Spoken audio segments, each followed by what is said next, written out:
저는 그렇게 생각을 해요. 다가구 주택을 투자한다고 해서 부자라고 생각하진 않고요. 안정성 플러스 다음 단계로 넘어갈 수 있는 최적의 시스템이라고 저는 생각을 하는 거죠.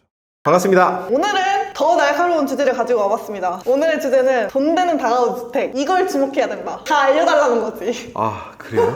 안 되는데? 그렇게 답답하다며 다가구 네. 왜 안 하는지. 왜 안 하는지 좀 답답합니다. 힌트를 살짝 달라. 맛보기로 한번. 그럼 제가 맛보기로 일단은 어떤 지역, 어떤 위치, 어떤 입지에 위치한 다가구를 좀 보시는 게 좋겠다라는 부분을 좀 말씀드리면, 저는 제일 기본적으로 중요하게 생각하는 게 월세 수요예요. 너무 당연하다고 생각할 수 있지만 이 기본적인 거를 생각보다 많이 놓칩니다. 근데 그걸 어떻게 가냐는 거야. 여기 월세 잘 나가요? 그녀의 말을 믿어도 되는가? 조사하는 스킬이 있으신가요?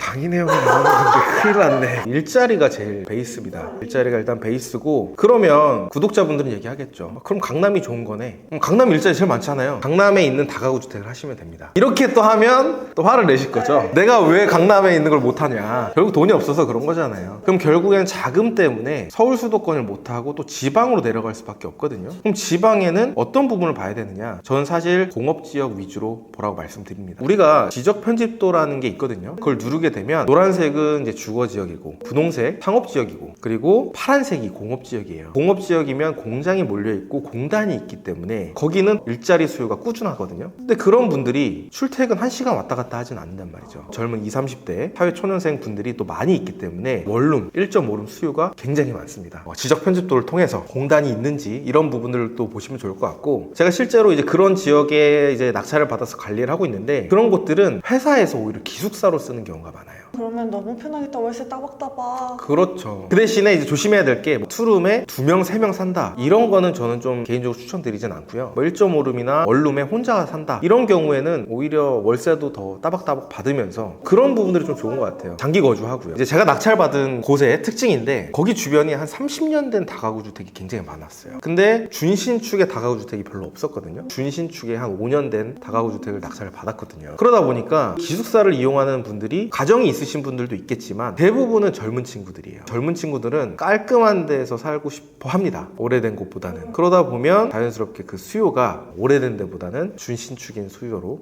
몰리게 되는 거죠. 내 주변의 경쟁 물건들을 좀 보는군요. 그렇죠. 내가 1등이 될 수 있는가? 그렇죠. 다가구 건물을 볼 때 위치가 또 중요한데, 거기서 또 좀 더 세부적으로 들어가면 대로변 안쪽에 위치한 다가구 주택과 대로변에 위치한 다가구 주택이 있어요. 그 둘 중에 피디님은 어떤 게 더 좋으실 것 같아요?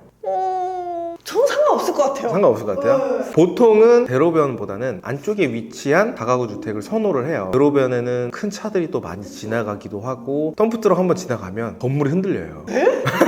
진동이 막 오고 막 이러거든요. 그만큼 또 시끄러워서 우리가 빌라 투자를 할 때도 대로변보다는 좀 안쪽에 있어서 좀 조용한 곳을 투자하라, 이런 얘기를 또 많이 하시거든요. 근데 여기는 빌라랑 좀 다르게 전 생각을 해야 된다고 보고요. 저는 만약에 안쪽과 대로변이 있으면 대로변의 다가구를 추천을 드려요. 임차인들 입장으로 봤었을 때는 당연히 조용하고 안쪽에 위치한 다가구 주택이 살기가 좋아요. 시끄러우니까. 근데 제가 낙찰 받았던 건 대로변에 있던 거거든요. 근데 실제로 임차인들이 그런 민원들이 좀 들어오더라고요. 근데 여기서 차이점은 뭐냐면, 빌라를 우리가 경매로 낙찰을 받을 때는 나중에 우리가 어쨌든 엑시스를 하고 매매를 해야 되는 거잖아요. 그러면은 빌라 같은 경우에는 투자자들이 거의 없어요. 재건축 재개발이 아닌 이상. 그럼 실거주 하시는 분이기 때문에 그분의 입장을 고려해가지고 안쪽에 위치한 빌라가 좋은 거고, 다가구는 토지와 건물 전체가 주인이 한 명이에요. 근데 같은 동네를 하더라도 안쪽에 있는 토지의 가치와 대로변 코너에 있는 토지의 가치로 봤었을 때는 평당가가 2배 이상 차이가 납니다. 진짜?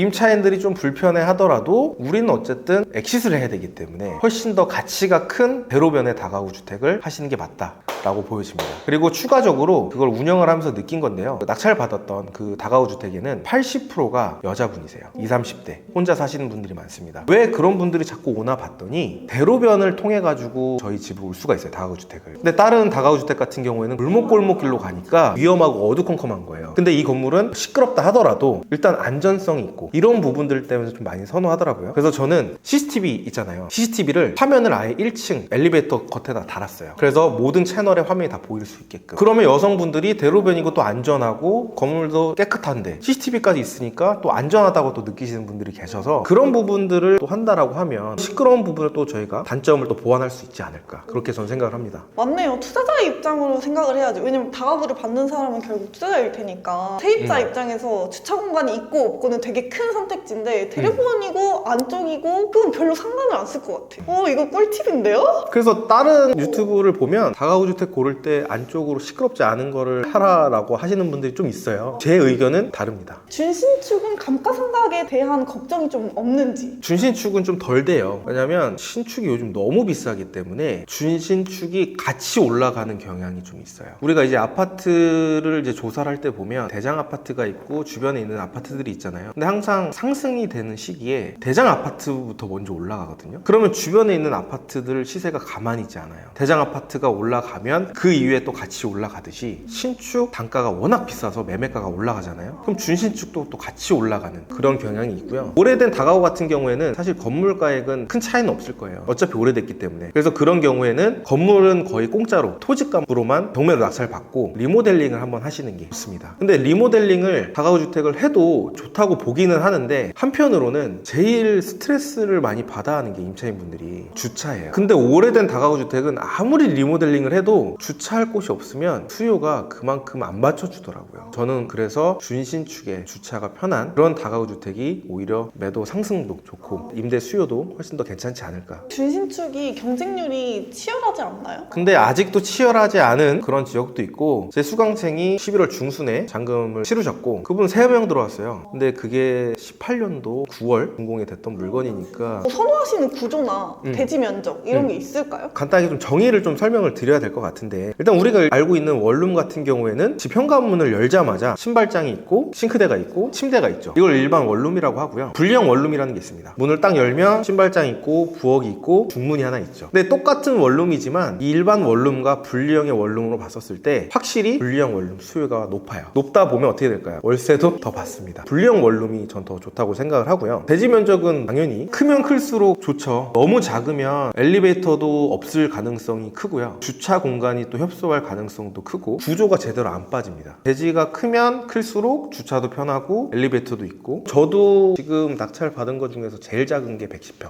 제일 큰 거는 140평. 경매는 분리형 원룸인지 확인을 하고 입찰을 하나요?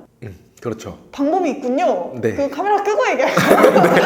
예리해. 다가구에 대해서 해보니까 이런 게 더 좋더라. 일단은 뭐 월세 들어온다라는 장점은 다들 아실 거니까 저는 이제 투자를 할 때 제일 중요시 여기는 게 투자의 지속성이라고 생각을 해요. 투자를 쭉 해야 되는 것들은 다 아실 거예요. 근데 왜 지속을 못 하는가? 이거를 한번 고민을 해보시면 뭘까요? 현금 흐름. 맞습니다. 결국에는 돈이에요. 투자금이 메말랐기 때문에 지속적으로 투자를 할 수가 없어요. 근데 내가 만약에 수중에 투자할 수 있는 금액이 있어. 그리고 나서 내가 강의를 듣고 공부를 하고 임장을 가요. 할 맛이 납니다. 근데 내 통장에 지금 빵원이야. 근데 공부를 하고 임장을 간다? 사실 쉽지가 않아요. 지금 난 당장 하지 못하니까. 나는 돈을 벌어서 그때 해야겠다라는 생각이 굉장히 크거든요. 정말 투자 잘하시는 분들 같은 경우에는 빨리 회수가 되는 경우도 있지만 아무래도 투자 개수가 많아지다 보면 꼭 하나는 아픈 손가락이 나옵니다. 그럼 거기에서 돈이 묶이기도 하고요. 그럼 투자를 지속적으로 못하죠. 근데 다가구의 장점은 뭐냐? 월세 시세 차익은 둘째치고 내가 이 보증금을 마음대로 조절할 수가 있어요. 1000에 70만 원짜리 세를 주고 있었어요. 세입자가 나간대요. 근데 난 투자를 하고 싶은데 투자금이 없어. 그러면 3000에 60으로 맞추는 거예요. 물론 내가 월세가 10만 원이 줄기는 하겠지만 또 그 2천만 원이 생기잖아요. 이걸 가지고 또 빌라를 단타를 해서 2천만 원을 벌면 또 4천만 원이 되는 거예요. 그럼 내가 2천만 원을 버는 것과 한 달에 10만 원씩 못 벌면 1년이잖아요. 1년이 120만 원이죠. 그럼 당연히 그걸 활용을 해가지고 투자를 할 수 있잖아요. 그런 부분이 저한테는 엄청나게 장점인 것 같아요. 총알이 계속 충전이 되는 거잖아요. 그렇죠. 그러다가 만약에 총알이 들어왔어. 3천만 원짜리 돈 다시 1000만 원 바꾸면 되잖아요. 월세도 늘리고 그리고 또 돈 벌어서 전세를 또 월세로 바꿔도 되고. 저는 그렇게 생각을 해요. 다가구 주택을 투자한다고 해서 부자라고 생각하진 않고요. 안정성 플러스 다음 단계로 넘어갈 수 있는 최적의 시스템이라고 저는 생각을 하는 거죠. 오늘도 좋은 말씀 감사합니다. 네, 감사합니다.